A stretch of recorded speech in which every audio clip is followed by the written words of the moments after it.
अब हम अध्ययन करेंगे सूक्ष्म मात्रिक तत्वों को। जैसा कि आप सभी जान रहे हैं कि सभी खनिज तत्व भूमि में पर्याप्त मात्रा में उपस्थित होते हैं, लेकिन भूमि क्षरण या निरंतर फसलों द्वारा पोषक तत्वों का उपयोग या रिसाव आदि के कारण से एक तत्व या एक से अधिक तत्वों की कमी भूमि में होती जाती है और इसके लिए फिर किसान उर्वरक, खाद, कार्बनिक खाद इत्यादि का उपयोग अपने खेतों में करता है ताकि उपज अच्छे हो पाए। तो हम पढ़ते हैं सूक्ष्म पोषक तत्व। हमने 8 बताया था। इसका ट्रिक एक बार फिर पुनः स्मरण करा देती हूँ आपको। कल फिर मनमोहन जिंदगी नई क्यों बोले, chloride, iron, manganese, molybdenum, zinc, nickel, copper और बोरान। तो सर्वप्रथम हम शुरुआत करते हैं क्लोरीन। क्लोरीन को क्लोराइड ऋण आयन के रूप में पौधा ग्रहण करता है मिट्टी से। यह पोटेशियम और सोडियम के साथ मिलकर कोशिका के विलय की सांद्रता को निर्धारित करने, ऋण आयन और धन आयन की संतुलन बनाए रखने के लिए अत्यंत आवश्यक है। साथ ही साथ जो प्रकाश संश्लेषण की क्रिया होती है, याद तो आ गया होगा इसका आपको समीकरण, आप 6th क्लास से या उससे पहले से भी इसके बारे में जानकारी रख रहे हैं। 6CO2 plus 6H2O sunlight, Surya Prakash की उपस्थिति में, वर्णक की उपस्थिति में बनता है कार्बोहाइड्रेट और ऑक्सीजन। तो यहाँ पर जो 12H2O है जल, वो अपघटित होकर या उसका विघटन होता है। तो इनकी अहम भूमिका रहती है जल के विघटन होकर ऑक्सीजन बनाने में। साथ ही साथ यह वृद्धि में भी सहयोगी है और पौधों में लाल, बैंगनी या नीले रंग उत्पन्न करने के लिए भी उत्तरदायी तत्व है। यदि मिट्टी में क्लोरीन की कमी हो जाती है तो हमारे किसान भाई जिस उर्वरक का उपयोग कर सकते हैं वो है कार्बनिक खाद और पानी, क्योंकि पानी में भी क्लोरीन मिला हुआ रहता है इसके लवण में। अगला तत्व है आपका आयरन। आयरन जिसे फेरिक आयन के रूप में पौधे मिट्टी से ग्रहण करते हैं। जब हमारे आसपास कोई गर्भवती महिला होती है तो डॉक्टर की सलाह से उनको घर में भी ये सलाह दी जाती है कि आयरन के टेबलेट्स खाइए, और जिसमें आयरन रिच भोजन है, जिसमें सबसे ज़्यादा आयरन है, लाल भाजी है, पालक भाजी है, किशमिश है, गुड़ है, इसका सेवन कीजिए ताकि बच्चे का ग्रोथ अच्छा हो। तो उसी प्रकार से पौधे के ग्रोथ के लिए भी आयरन बहुत ही आवश्यक और अनिवार्य तत्व है। और आयरन ऑक्सीजन वाहक का कार्य करता है, अर्थात ऑक्सीजन ग्रहण कर श्वसन क्रिया करने वाली सेल्स तक ये ले जाता है। इस प्रकार श्वसन में सहायक तत्व है। आयरन क्लोरोफिल के निर्माण में सीधे उसका योगदान तो नहीं होता, लेकिन क्लोरोफिल के बनने में उसका योगदान होता है। तो आयरन क्लोरोफिल बनने के लिए भी आवश्यक है। साथ ही साथ कैटेलेज एंजाइम को सक्रिय करता है और साइटोक्रोम प्रोटीन का भी एक भाग है जो इलेक्ट्रॉन संवहन सिस्टम में उपयोगी है। नेक्स्ट चैप्टर में हम इसका भी अध्ययन करेंगे, इलेक्ट्रॉन परिवहन तंत्र। आयरन की कमी से क्लोरोसिस तीसरे बार रिपीट हो रहा है, तो मुझे लगता है कि इसको बताने की आवश्यकता पुनः नहीं होनी चाहिए। क्लोरोसिस जिसमें क्लोरोफिल की कमी हो जाती है और पौधे की जो पत्तियां हैं उनका रंग पीला या हल्का होता जाता है। दूसरा, सफ़ेद पीली पत्तियां क्लोरोसिस के कारण से ही। धान की नर्सरी में जो पत्तियां हैं उन पर सफ़ेद रंग की धारी आ जाती है एक प्रकार से, तो यह भी आयरन की कमी से होता है। उर्वरक, जब आयरन की कमी हो जाती है तो फेरस सल्फेट या आयरन चिल्ड आयरन या कंपोस्ट खाद या सिंहपर्णी भी उगाया जाता है। हाँ, ये सिंहपर्णी एक 12मासी खरपतवार है जिसके फूल सफ़ेद या पीले रंग के होते हैं। अगला है मैग्नीज। मैग्नीज जो तत्व होता है उसको मिट्टी से मैग्नस आयन के रूप में पौधे ग्रहण करते हैं। यह भी प्रकाश संश्लेषण, श्वसन, नाइट्रोजन उपापचय और कई एंजाइम्स को सक्रिय करने के लिए आवश्यक है। मैग्नीशियम तत्व प्रकाश संश्लेषण की उपस्थिति में जल के अणु टूटकर या अपघटित होकर ऑक्सीजन बनाते हैं। जो ऑक्सीजन बनता है प्रकाश संश्लेषण के दौरान वो CO2 से प्राप्त हुआ है या H2O से, क्योंकि दोनों में ऑक्सीजन पाया जाता है। तो बिल्कुल इसको याद रखेंगे बच्चे आप सभी कि जल अपघटित होकर ही ऑक्सीजन बनता है और इसमें क्लोरीन और मैग्नीज दो तत्व अत्यंत ही महत्वपूर्ण भूमिका निभाते हैं। इसकी कमी से पत्तियां पीली पड़कर सूखने लगती है, तना दुर्बल हो जाता है और इस प्रकार धीरे धीरे तना या पौधा कमजोर हो जाता है और फूल भी कम संख्या में विकसित होते हैं। जब फूल कम संख्या में विकसित होंगे तो आपको पता है परागण नहीं होगा तो फल नहीं बनेंगे। इस प्रकार हमने जिस उद्देश्य से अपना फसल तैयार करने के बारे में सोचा है, हम उस उद्देश्य को प्राप्त नहीं कर पाएंगे। नेक्स्ट तत्व है हमारा मॉलिब्डेनम, जिसे मॉलिब्डेट आयन के रूप में ग्रहण किया जाता है पौधे के द्वारा। यह भी प्रोटीन संश्लेषण में सहायक एंजाइम है। नाइट्रोजन के उपापचय में आवश्यक है। नाइट्रोजिनेज और नाइट्रेट रेडक्टेज इन एंजाइमों का महत्वपूर्ण घटक है। जो मॉलिब्डेनम तत्व है उसकी यदि कमी हो जाती है तो जो फलीदार पौधे हैं जिनके जड़ों में राइजोबियम नाम का एक जीवाणु पाया जाता है जो नाइट्रोजन को फिक्सेशन करता है, तो ये सारी क्रियाएं नहीं हो पाएंगी। और जब नाइट्रोजन फिक्सेशन नहीं होगा तो प्रोटीन सिंथेसिस नहीं होगा और आप और हम पौधों के साथ साथ आप और हम भी प्रोटीन से वंचित हो जाएंगे। तो राइजोबियम के कार्य में यह सहयोगी है। एमिनो एसिड प्रोटीन सिंथेसिस में भी सहयोगी है। इसकी कमी से क्लोरोसिस हो जाता है जिसमें पुरानी पत्तियां पहले प्रभावित होती है, उसके बाद नई पत्तियां प्रभावित होती हैं और धीरे धीरे सूख कर ये हल्के रंग की हो जाती हैं। पौधों में पत्तियां मुड़ जाती हैं, लीफ वर्ल डिसीज हो जाता है। फूल गोभी में एक प्रकार का रोग होता है जिसे व्हिपटेल रोग कहते हैं। फूल गोभी की इसमें पत्तियां मुड़ी हुई और किनारे से सफ़ेद, कभी कभी ऐसा गोभी आता है ना, कभी कभी एकदम पूरा फैला हुआ गोभी आता है और कभी कभी पूरा ऊपर की ओर थोड़ा सा ही उसमें बड या कली रहता है और बाकी उसका स्टॉक रहता है। तो इस प्रकार का डिसीज के लिए मॉलिब्डेनम ही जिम्मेदार होता है और बाद में ये जो किनारे हैं उसके मुरझाकर गिर जाते हैं, बीच का फूल वाला भाग अनियमित रूप से बढ़ जाता है।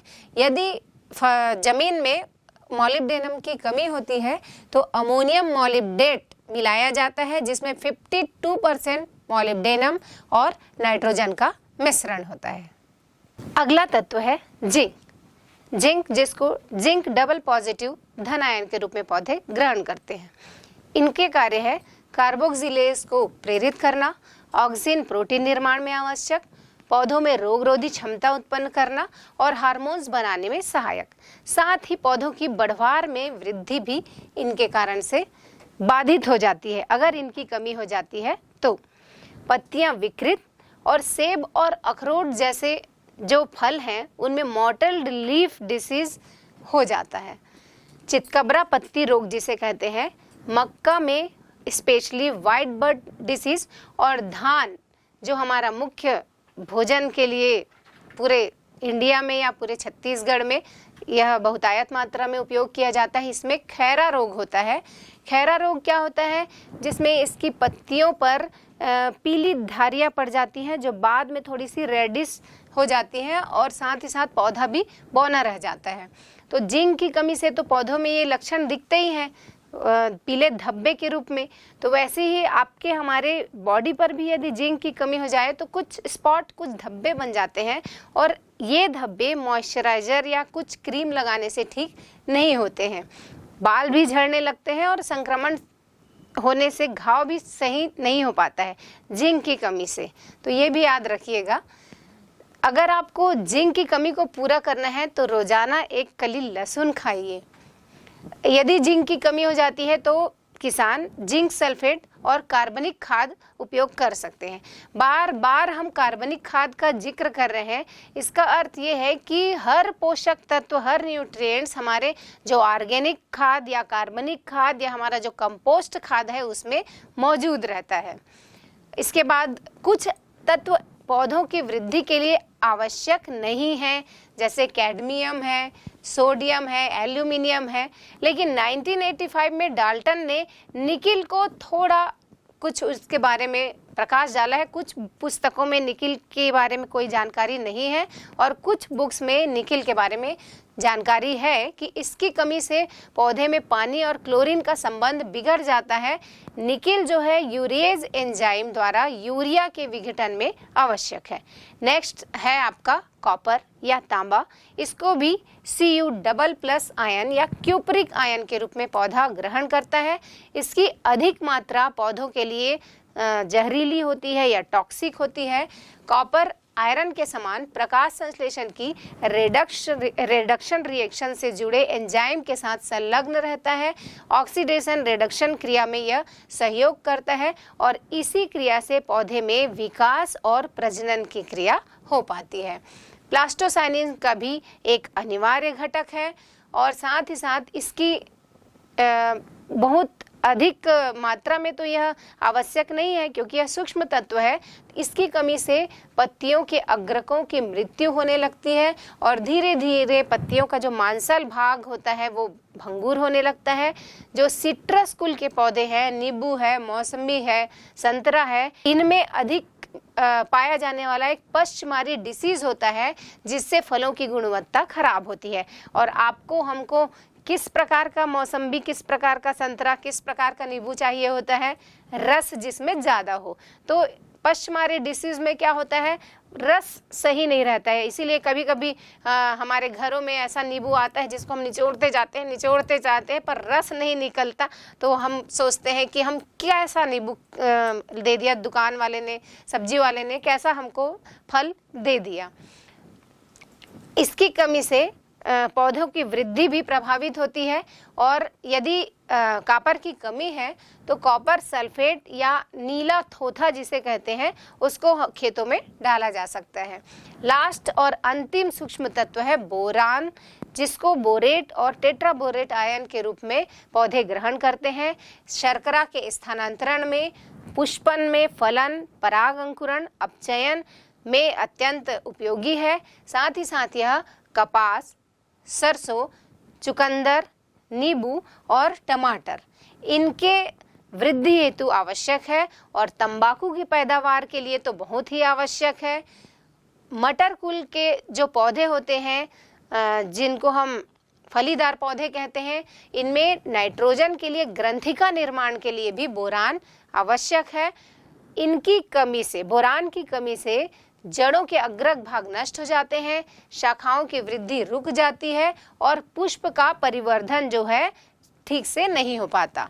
पत्तियां मोटी और फूल कलियां गिरने लगती हैं, नई वृद्धि जो है धीरे धीरे सूखने लगती है और इस प्रकार फल व बीज पूरी तरह से नहीं बन पाते, जो पौधों के लिए बिल्कुल ही नुकसानदायक है। जड़ वाली जो फसल होती है इसमें ब्राउन हार्ट डिसीज होता है और नींबू, बोरान की कमी से नींबू का जो क्वालिटी है, मतलब जो सोखर्रा नींबू हम लोग जिसको कहते हैं, रस नहीं निकलता है, बोरान की कमी से भी ये लक्षण दिखता है। फूल गोभी में खोखला तने का निर्माण होता है। इसकी भरपूर मात्रा देने के लिए यदि बोरान की कमी हो जाए तो बोरेक्स या सुहागा का छिड़काव किसान के द्वारा किया जा सकता है। तो इसीलिए मिट्टी परीक्षण अत्यंत आवश्यक होता है। किसान जो है अगर नियमित रूप से मिट्टी परीक्षण कराए कृषि वैज्ञानिकों के द्वारा तो बेहतर उत्पादन कर सकता है। तभी तो पता चलेगा कि कौन सा पोषक तत्व कम है, कौन सा ज़्यादा है। और तांबे के बारे में कुछ बातें हमें सोचना चाहिए कि हम तांबे के लोटे में ही फूल डालकर क्यों भगवान के पास रखते हैं? तांबे का लोटे का ही उपयोग हम पूजा में क्यों करते हैं? प्राचीन काल में हिस्ट्री में आप पढ़ेंगे कि तांबे के सिक्के प्रचलन में आए थे। तो ऐसी क्या खास बात होती है तांबे में कि इसका उपयोग बहुतायत हम घर में करते हैं, पूजा पाठ में भी हम तांबे का उपयोग करते हैं। तो इसका एक कारण यह भी है कि यह कवकनाशी होता है, फंगल इन्फेक्शन इसमें जल्दी नहीं होता है, कीटाणुनाशी होता है। तो हमारा जितना भी पारंपरिक जो भी चीज़ें हम उपयोग में लाते हैं, जो भी तरीके हम अपनाते हैं, कहीं ना कहीं वो साइंस से जुड़ा होता है, साइंटिफिक वे में हम यदि सोचे तो। इसके बाद लास्ट इसका अब हम अंतिम टॉपिक्स की ओर जा रहे हैं। एक होता है टॉक्सिसिटी ऑफ माइक्रोन्यूट्रिएंट्स। भले इनका सूक्ष्म मात्रा ही आवश्यक है, लेकिन यदि सूक्ष्म से थोड़ा भी यदि अधिक हो जाए तो इससे टॉक्सिसिटी या आविष कह सकते हैं हम। सूक्ष्म पोषकों की आवश्यकता पौधों को नैरो रेंज या सीमित परास में आवश्यक होती है, लेकिन यदि इसके बावजूद भी इसमें कमी हो जाती है तो इनके कमी से कुछ टॉक्सिक इफेक्ट देखने को मिलते हैं। जिस प्रकार हम अभी नवरात्रि आने वाला है, हम उपवास रहते हैं, तो उपवास रहते हैं फिर भी हम फलाहार तो करते हैं, मीठे पकवान खाते ही हैं, लेकिन रात को जब हम सोने के लिए बिस्तर पे जाते हैं तो 2-3 दिन नवरात्रि में तो थोड़ा सा ठीक स्थिति होती है, चौथे 5वें दिन से हमारे पैर की नसें तनने लगती हैं। क्या चीज़ हम नहीं ले पाते हैं, किस चीज़ की कमी हो जाती है? सोचिए ज़रा। हम सब चीज़ तो खा रहे हैं, फल भी खा रहे हैं, मिठाई भी खा रहे हैं, पकवान भी खा रहे हैं, पर छोटा सा चीज़ जो हम चुटकी भर डालते हैं, 1 चम्मच सब्जी में आधा चम्मच डालते हैं, नमक या सोडियम की थोड़ी सी कमी हो जाती है तो कैसा इफेक्ट हमको देखने को मिलता है ना? तो वैसा ही पौधों में भी किसी खनिज आयन की वह सांद्रता जो ऊतकों के शुष्क भार में 10% की कमी करे, उसे टॉक्सिक या आविष माना गया है। इस तरह की क्रिटिकल कॉन्सेंट्रेशन अलग अलग सूक्ष्म मात्रिक तत्वों के लिए अलग अलग होगा। मान लो 5 ग्राम यदि कॉपर पौधे के लिए जरूरी होगा तो यह सभी तत्वों के लिए लागू नहीं होगा। अलग जिंक के लिए अलग मात्रा होगी, नाइट्रोजन मतलब हर तत्व के लिए, बोरान के लिए अलग मात्रा होगी। इस प्रकार अलग अलग तत्वों की अलग अलग मात्रा पौधों के लिए आवश्यक होती है। इससे कम या इससे ज़्यादा मात्रा पौधों के लिए नुकसानदेह होती है। कई बार ऐसा होता है किसी एक तत्व की अधिकता से दूसरे तत्व का अधिग्रहण प्रभावित होता है। एग्जाम्पल के लिए देखा जाए तो मैग्नीज की अधिकता से प्रायः आयरन, मैग्नीशियम और कैल्शियम की कमी पौधों में हो जाती है।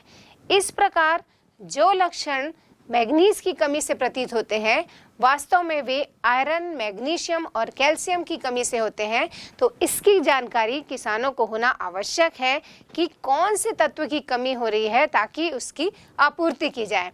ठीक वैसे ही जैसे हम बैंक खाते में धन जमा करते हैं ताकि ज़रूरत पड़ने पर निकाला जा सके, तो उर्वरकों को हम उसी जमा पूंजी के रूप में ले सकते हैं जिसे समय समय पर फसल आवश्यकता पड़ने पर ग्रहण करता जाता है। पोषक तत्व को हम बैंक में फिक्स डिपॉजिट के रूप में ले सकते हैं जिन्हें किसान भाइयों की फसल आवश्यकता अनुसार निकालती रहती है। अगला हमारा अंतिम टॉपिक है नाइट्रोजन चक्र और नाइट्रोजन फिक्सेशन या नाइट्रोजन स्थिरीकरण। हमें ज्ञात है कि वायुमंडल में लगभग 78%, जी हाँ, सबसे अधिक मात्रा में नाइट्रोजन तत्व उपस्थित हैं, लेकिन फिर भी इसके बावजूद न तो जीव और न ही पौधे इसे सीधे ग्रहण कर पाते हैं। हालांकि ये स्टोमेटा में जाता है लेकिन फिर वापस ज्यों का त्यों निकल जाता है।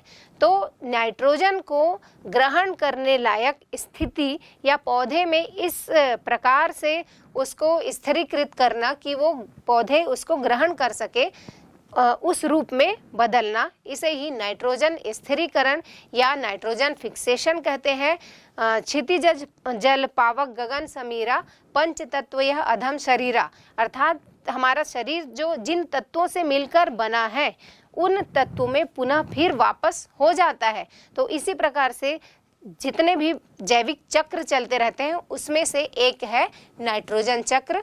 सभी प्रकार के खनिज तत्वों में नाइट्रोजन सबसे अधिक मात्रा में उपयोग होने वाला है। क्योंकि यह अमीनो अम्ल, प्रोटीन, न्यूक्लिक एसिड, वृद्धि नियंत्रकों, क्लोरोफिल में बहुतायत रूप से विद्यमान होता है और विटामिन का यह संघटक तत्व है। क्योंकि नाइट्रोजन N2 से बना होता है और दोनों नाइट्रोजन के बीच में ट्रिपल बॉन्ड होता है, त्रिबंध पाया जाता है, तो इस बंध को तोड़ने के लिए बहुत अधिक ऊर्जा की भी आवश्यकता होती है। नाइट्रोजन का चेंज होकर अमोनिया में बदलने की क्रिया को ही नाइट्रोजन फिक्सेशन या नाइट्रोजन स्थिरीकरण हम कह सकते हैं। तो यह कई प्रकार से होता है। सर्वप्रथम हम देखते हैं प्राकृतिक नाइट्रोजन फिक्सेशन। प्राकृतिक नाम से ही स्पष्ट है, बिजली चमकने और सूर्य की अल्ट्रावायलेट जो किरणें होती हैं, पराबैंगनी विकिरण, इनके द्वारा नाइट्रोजन को नाइट्रोजन के oxide NO2, N2O, nitrogen dioxide, nitrous oxide में बदलने के लिए ऊर्जा प्राप्त होती है। साथ ही साथ जंगलों में लगी आग, वाहन का धुआं, बिजली उत्पादन क्षेत्र में भी नाइट्रोजन के ऑक्साइड प्रमुख रूप से इसके स्रोत हैं। प्रकृति में खनिज लवणों की मात्रा संतुलित रूप से रहे, इसके लिए प्राकृतिक रूप से कुछ चक्र या साइकिल चलते हैं। उनमें से एक है नाइट्रोजन चक्र। नाइट्रोजन चक्र या नाइट्रोजन साइकिल 3 चरणों में पूरा होता है। अमोनीकरण, नाइट्रोजन स्थिरीकरण जिसे नाइट्रोजन फिक्सेशन भी कहते हैं, और तीसरा है विनाइट्रीकरण, अमोनीकरण। चूँकि मृदा में बहुत सारे ऐसे सूक्ष्म जीव होते हैं, ऐसे जीवाणु होते हैं जो हमारे लिए लाभदायक भी होते हैं। वह प्रक्रिया जिसके द्वारा कार्बनिक नाइट्रोजन के यौगिक अपघटित होकर अमोनिया उत्पन्न करते हैं, अमोनीकरण कहलाता है। दूसरा नाइट्रीकरण, नाइट्रिफिकेशन। नाइट्रीकरण वह प्रक्रिया है जिसमें अमोनिया पहले नाइट्राइट फिर नाइट्रेट में परिवर्तित होता है। इसका समीकरण भी देख लीजिए। यह प्रक्रिया मृदा जीवाणु द्वारा संपन्न होती है। ये रसायन संश्लेषी या रसायन स्वपोषी जीवाणु होते हैं। नाइट्रोजिनेज एक जीवाणुविक एंजाइम कॉम्प्लेक्स है। यह नाइट्रोजन फिक्सेशन वाले जीवाणुओं में पाया जाता है जो वायुवी नाइट्रोजन को अमोनिया में बदलता है। यह अमोनिया अपचयित होकर एमिनो एसिड और अन्य नाइट्रोजन युक्त यौगिकों का निर्माण करते हैं। डेड बॉडी के भी अमोनीकरण से या अपघटन से नाइट्रोजन के यौगिक बनते हैं और इस क्रिया को अमोनीकरण कहा जाता है। यह क्रिया 2 चरणों में पूरी होती है। सर्वप्रथम अमोनिया नाइट्रोसोमोनास और नाइट्रोकोकस बैक्टीरिया के द्वारा नाइट्राइट में बदलता है। देन नाइट्राइट नाइट्रोबैक्टर के द्वारा नाइट्रेट में बदलता है। तो 2 चरणों में यह क्रिया कंप्लीट होती है और इस प्रकार से ये अभिक्रियाएं नाइट्रिफिकेशन अभिक्रियाएं कहलाती हैं। बायोलॉजिकल नाइट्रोजन फिक्सेशन या जैविक नाइट्रोजन स्थिरीकरण, इसके अंतर्गत कुछ प्रोकैरियोट्स जिसमें साइनोबैक्टीरिया या ब्लू ग्रीन एल्गी, नीले हरे शैवाल और कुछ जीवाणु वायुमंडल के गैसियस नाइट्रोजन को लिक्विड फॉर्म में, जिसमें पौधे ग्रहण कर सके, बदलने की क्षमता रखते हैं। इसे बायोलॉजिकल नाइट्रोजन फिक्सेशन कहते हैं।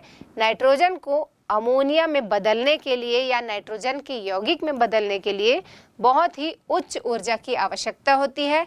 तीसरा प्रकार है सहजीवी नाइट्रोजन फिक्सेशन। सहजीवी सिम्बायोटिक, साथ साथ जीने वाले, साथ जिएंगे साथ मरेंगे, इस तरह से इनके बीच में कुछ बॉन्डिंग होती है। तो सहजीवी नाइट्रोजन फिक्सेशन के अंतर्गत दलहनी जो फसल होते हैं, लेग्यूमिनोसी कुल के पौधे होते हैं, उनके जड़ों की गांठ, जड़ों में कुछ गांठें पाई जाती हैं, छोटी छोटी सूक्ष्म गांठें पाई जाती हैं, हल्के पिंक कलर की, रेडिश कलर की होती है। तो इनके जड़ों के केंद्र भाग में लाल या गुलाबी रंग के गांठ में विशेष जीवाणु स्थित होते हैं, राइजोबियम, नाइट्रोसोबैक्टर, इस प्रकार से।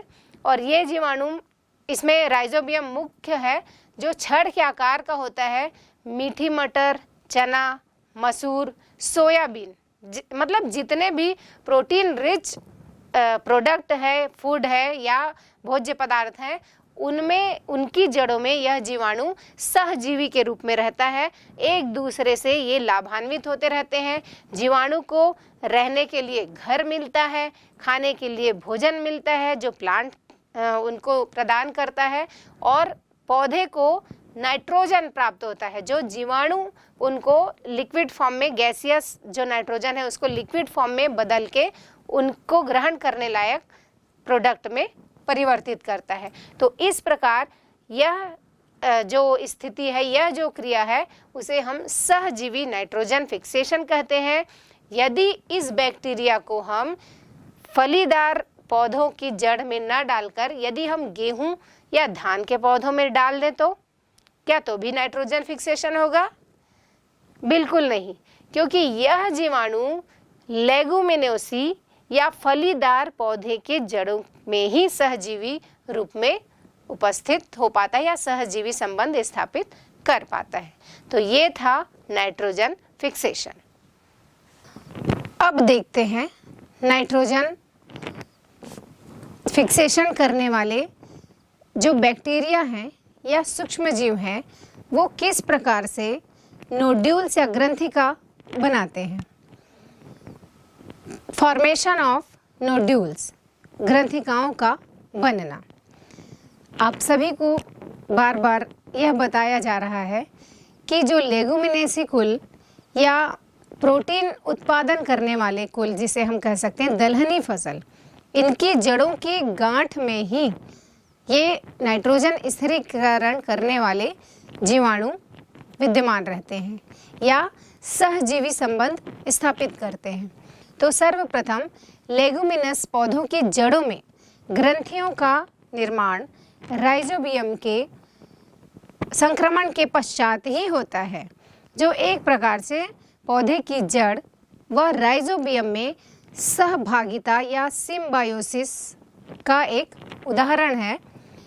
प्रकृति की रचना देखिए, मिट्टी में उपस्थित राइजोबियम बहुगुणित होकर जड़ों के चारों ओर एकत्रित हो जाता है तथा उपत्वची व मूल रोम सेल्स से जुड़ जाते हैं।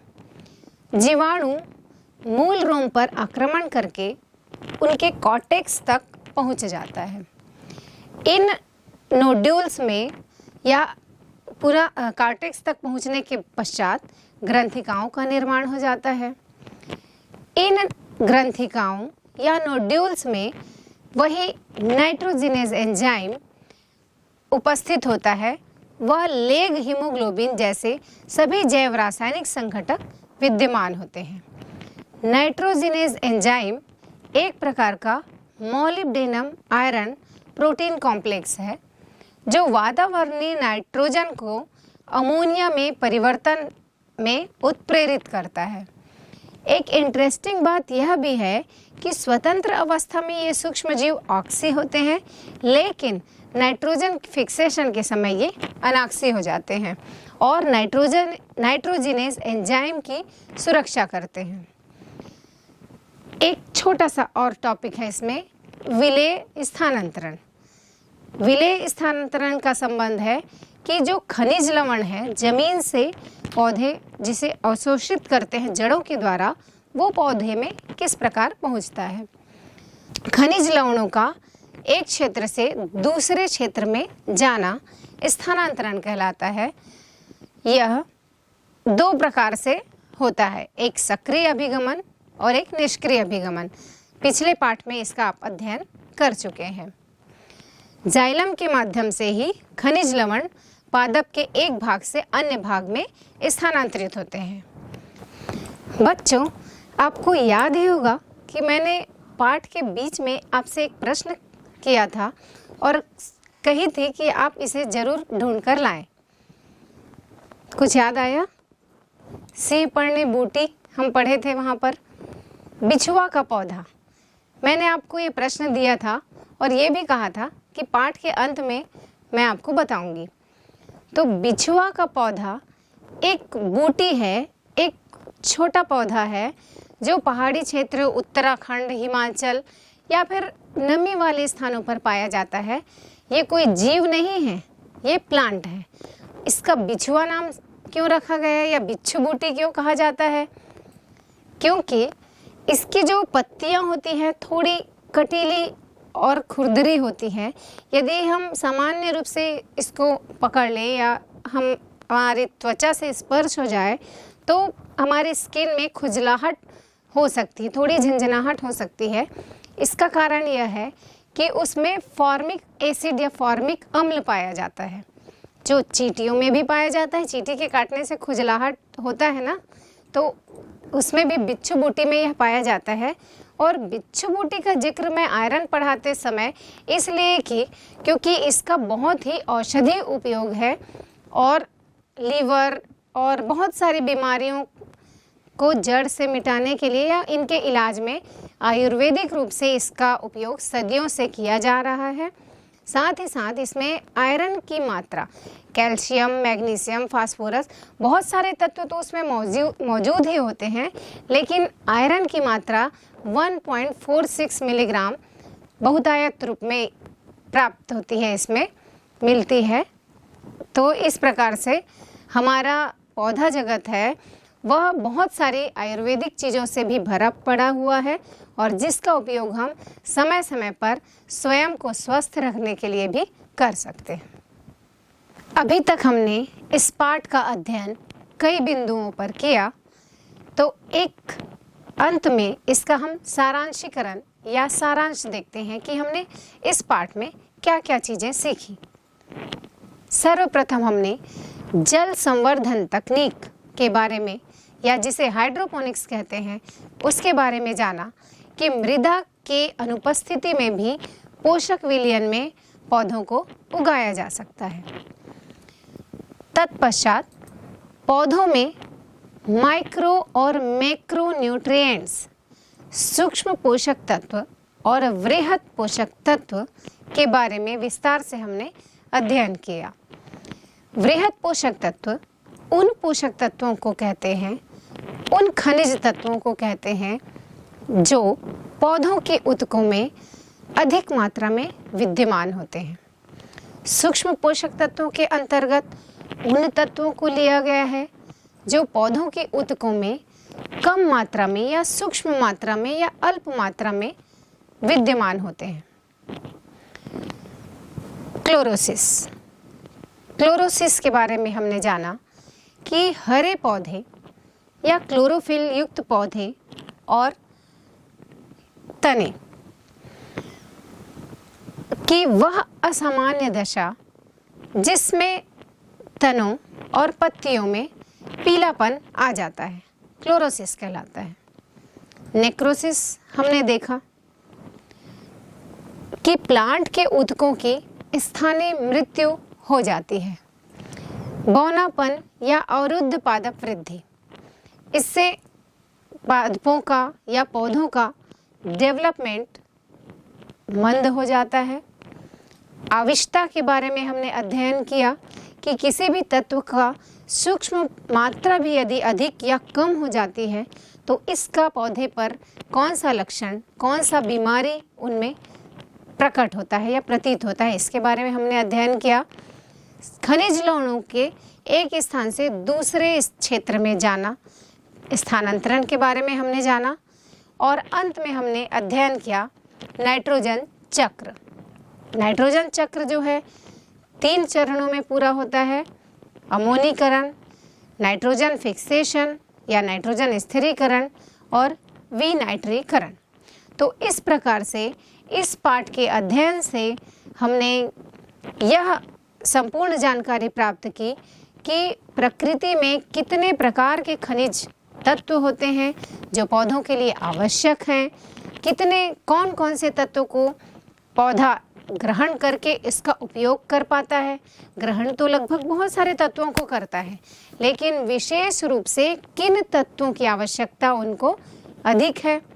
तो इस प्रकार से भविष्य में यदि आप इस क्षेत्र में अपना जॉब चुनते हैं या कृषि कार्य में कृषि वैज्ञानिक बनते हैं या कृषि विस्तार अधिकारी बनते हैं या आप एक अच्छे समृद्ध किसान बनते हैं, तो इन चीज़ों की जानकारी रखना आवश्यक है। और वर्तमान समय में तो इस परीक्षा को पास करने के लिए भी, आपको अच्छे अंक प्राप्त करने के लिए भी इस पाठ का विस्तार से अध्ययन करना फलीभूत होगा।